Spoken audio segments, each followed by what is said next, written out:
বিএনপির স্থায়ী কমিটির সদস্য আমির খসরু মাহমুদ চৌধুরী বলেছেন, বাংলাদেশের মানুষের প্রধান চাহিদা এখন একটি উৎসবমুখর ও সুষ্ঠু নির্বাচন।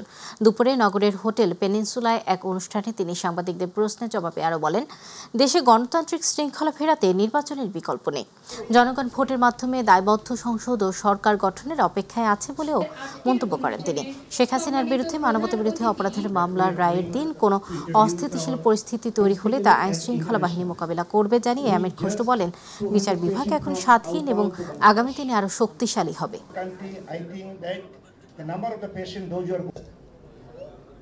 বাংলাদেশের সবচেয়ে বড় আজকাল জনগণের চাহিদা একটা গণতান্ত্রিক অর্ডার ফিরিয়ে আনা। সেটা সম্ভব একটা সুষ্ঠু নির্বাচনের মাধ্যমে। আজকে সবাই ভোট দিয়ে তাদের প্রতিনিধি নির্বাচনের জন্য অপেক্ষা করছে। একটি সংসদ গঠন, একটি সরকার গঠন, ভোটের মাধ্যমে, প্রতিনিধি নির্বাচনের মাধ্যমে একটি সংসদ হবে যারা জনগণের কাছে দায়বদ্ধ থাকবে, জবাব দিয়ে থাকবে।